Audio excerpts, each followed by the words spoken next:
Hi all, welcome to Riya vlogs. நான் ஹைதராபாத்லேருந்து ஈரோடுக்கு ஒரு ட்ரிப் போயிருந்தேன். அதோட விலாக் தான் இது. என்னோட பெஸ்ட் ஃப்ரெண்டோட ஃப்ரெண்ட் அவங்க எனக்கும் கொஞ்ச நாள்லேயே பெஸ்ட் ஃப்ரெண்ட் ஆகிட்டாங்க. அந்த அண்ணாவோட மேரேஜ் தான் இப்போ நான் போயிட்டுருக்கேன். ஸோ நான் வந்து ஹைதராபாத்லேருந்து ஸ்ட்ரெயிட் ட்ரெயின் ஈரோடுக்கு இருந்துச்சு. அந்த ட்ரெயின் வந்து கேட்ச் பண்ணிவிட்டேன். மார்னிங் வந்து 6 o'clock எனக்கு ட்ரெயின். அங்கே வந்து 12:30க்கு போகும் அப்படின்ற மாதிரி இருந்துச்சு. எனக்கு காச்சிகுடாலேருந்து தான் இருந்துச்சு. ஸோ அதனால் ஏர்லி மார்னிங்கே ஒரு ப்ரியாராக ஒரு ½ hour முன்னாடியே போய் ரீச் ஆகிட்டேன்.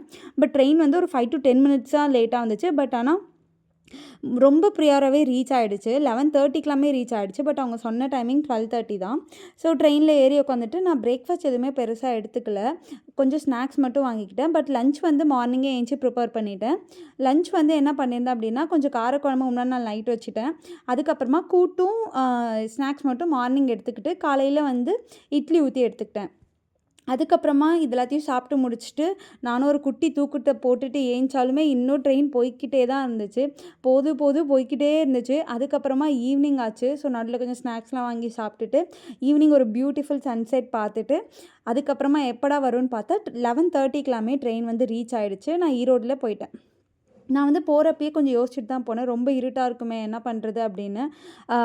லைக் நிறைய கூட்டம் இருக்குமா, இருக்க மாட்டாங்களா அப்படின்னு தெரியலன்னு போனேன். பட் ஆனால் சீரியஸ்லி நம்ப மாட்டீங்க, அந்த டைம்லேயும் நல்ல கூட்டம் இருந்துச்சு ரயில்வே ஸ்டேஷனில். ஸோ ஈரோடு ரயில்வே ஸ்டேஷன்லேருந்து ஹோட்டல் ப்ரியாராக புக் பண்ணியிருந்தாங்க. அது வந்து கிட்டக்க தான்.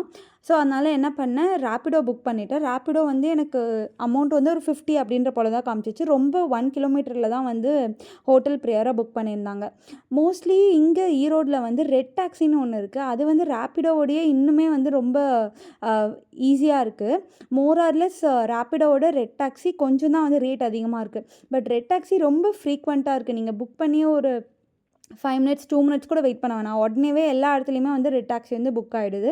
நான் அன்றைக்கி ட்ரெயினுக்கு இந்த அவுட்ஃபிட் தான் போட்டு போயிருந்தேன். நல்லாவே கொஞ்சம் ஃப்ரீயாக இருக்கும் அப்படின்னு சொல்லிட்டு சார்மினாரில் ஒரு 450 அப்படின்ற மாதிரி தான் வாங்கினேன். அப்புறம் மார்னிங் நல்லா ரெஸ்ட் எடுத்துகிட்டு மார்னிங் கிளம்பியாச்சு. இங்கேருந்து இதுவும் வந்து மண்டபமும் வந்து 2 kilometer அப்படின்ற மாதிரி தான் இருந்துச்சு.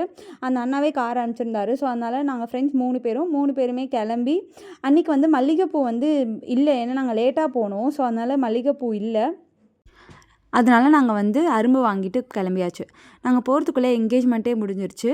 Actually 3 event, morning engagement, evening reception, மறுநாள் கல்யாணம் அப்படின்னு. நாங்கள் ஃபங்க்ஷனுக்கு வந்ததோட சாப்பிட வந்த மாதிரி தான் இருந்துச்சு. ஸோ அவ்வளோ சாப்பாடு எல்லாமே பஃபே தான், சூப்பராக இருந்துச்சு. இங்கே வந்து ஒன்று ஸ்பெஷலாக வச்சுருந்தாங்க. லைக் சாப்பாடுக்கு பேனர் வச்சு அதில் என்னென்ன டிஷ் அப்படின்னு சொல்லி போட்டிருந்தாங்க. எல்லாமே வெஜ் தான். ஆனால் நாங்கள் நல்லா சாப்பிட்டுட்டு அதுக்கப்புறமா வந்து ஒரு ஃபில்டர் காஃபி குடித்தோம். அங்கே வந்து லைவ் கவுண்டர் தான். இது இல்லாமல் லைவ் கவுண்டர் தோசை கூட இருந்துச்சு. இங்கே வந்து டீ, காஃபி, பூஸ்ட், ஹார்லிக்ஸ் என்ன வேணாலும் நம்மளுக்கு போட்டு தராங்க. அதுக்கப்புறமா வந்து ஒரு 12:30 போல் ஒரு ஸ்நாக் கொடுத்தாங்க. ஸ்நாக் முடிச்சுட்டு அது வரைக்குமே அங்கே சீரு போய்கிட்டே தான் இருந்துச்சு. ஸோ ஃபங்க்ஷன் மாதிரி ஏதோ பண்ணிகிட்டே இருந்தாங்க. இதுதான் வந்து ரொம்ப ஃபன் பார்ட்டு. இதில் வந்து என்னென்னா, பொண்ணு வீட்டு சைடில் இருக்கவங்கலாம் வந்து ஏதாவது ஒரு இது மாதிரி தண்ணி மாதிரி ரெடி பண்ணி மாப்பிள்ளை மேலே ஊற்றணும். அதேமாதிரி மாப்பிள்ளை வீட்டு சைடில் இருக்கவங்களாம் வந்து ரெடி பண்ணி பொண்ணு மேலே ஊற்றணும். இந்த கோயம்புத்தூர் சைடு, ஈரோடு சைட்லலாம் இது வந்து நிறையா நீங்கள் வீடியோவில் பார்த்துருப்பீங்க. அதை நான் இன்றைக்கி தான் வந்து ஃபர்ஸ்ட் டைம் நேரில் எக்ஸ்பீரியன்ஸ் பண்ணேன். ரொம்ப சூப்பராக இருந்துச்சு. நாங்கள் வந்து பொண்ணு மேலே ஊற்றுறதுக்கு எல்லாத்தையும் கலக்கிட்டு இருந்தோம்.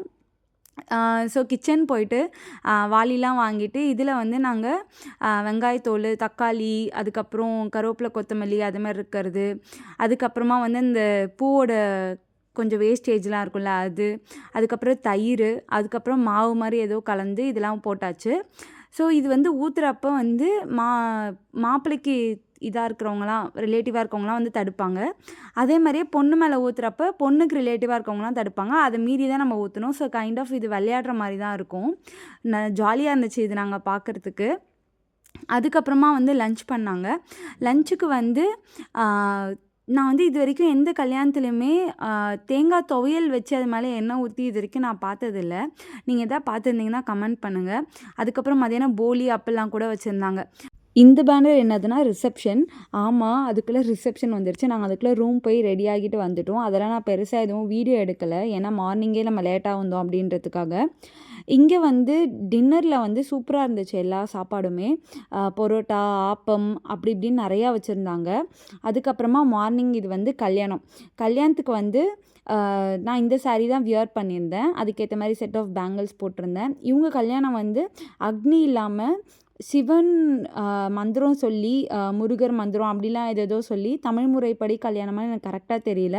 பட் அக்னியே இல்லை இவங்க கல்யாணத்தில். ரொம்ப சூப்பராக இருந்துச்சு. அவங்க சொன்ன மந்திரம் எல்லாமே வந்து சமஸ்கிருதம் இல்லை, தமிழில் சொன்னாங்க. ஸோ அந்த மந்திரம் என்னென்ன அப்படின்னு சொல்லிட்டு நம்மளுக்கு புரிஞ்சுது. இப்போ மற்றதெல்லாம் சமஸ்கிருதத்தில் சொல்லுவாங்க, அது என்னன்னு புரியாதில்ல. அதுக்கப்புறமா கல்யாணம் நல்லபடியாக முடிஞ்சிருச்சு. அப்புறம் என்ன நெக்ஸ்ட்டு சாப்பாடு தான். ஸோ நாங்கள் போனதுலேருந்து சாப்பாடு சாப்பாடு சாப்பாடு அப்படி தான் இருந்துச்சு கல்யாணம் ஃபுல்லாகவே. மார்னிங் வந்து இதேமாரி பேனர் தான். ஆஸ் யூஷுவல் எப்பவும் போல் பஃபேல எல்லாமே வச்சுருந்தாங்க. தோசாஸு, அதுக்கப்புறம் வந்து அடைலாம் வந்து லைவ் கவுண்டரில் வச்சுருந்தாங்க. இங்கே வந்து ஒரு டிஃப்ரெண்ட்டாக மார்னிங்கில் ஒரு ஸ்வீட் பண்ணியிருந்தாங்க, தூத்தி அல்வா அப்படின்னு சொல்லிட்டு. இந்த அல்வா வந்து லீஃபில் பண்ணுறது அப்படின்னு சொல்லி நான் நெட்டில் பார்த்தேன். பேர் மட்டும் அங்கே போட்டிருந்தாங்க, தூத்தி அல்வா அப்படின்னு சொல்லிட்டு. சாப்பிட்டுட்டு அதுக்கப்புறமா ரூம் வந்து எல்லாத்தையும் பேக் பண்ணிவிட்டு ஈரோடுக்கு பாய் சொல்ல வேண்டியதுதான். ஸோ நான் இங்கேருந்து டேரெக்டாக வந்து பாண்டிக்கு போயிட்டேன். அதனால எங்கள் அம்மாவுக்கு ஃபோன் பண்ணி நான் முன்னாடியே வரேன் அப்படின்னு சொல்லிட்டு ஸோ கிளம்பியாச்சு. ரொம்ப அழகாக இருந்துச்சு இந்த ட்ரிப்பு. உங்களுக்கு இது பிடிச்சிருந்துச்சுன்னா சப்ஸ்கிரைப் பண்ணுங்கள், மறக்காமல் கமெண்ட் பண்ணுங்கள். See ya.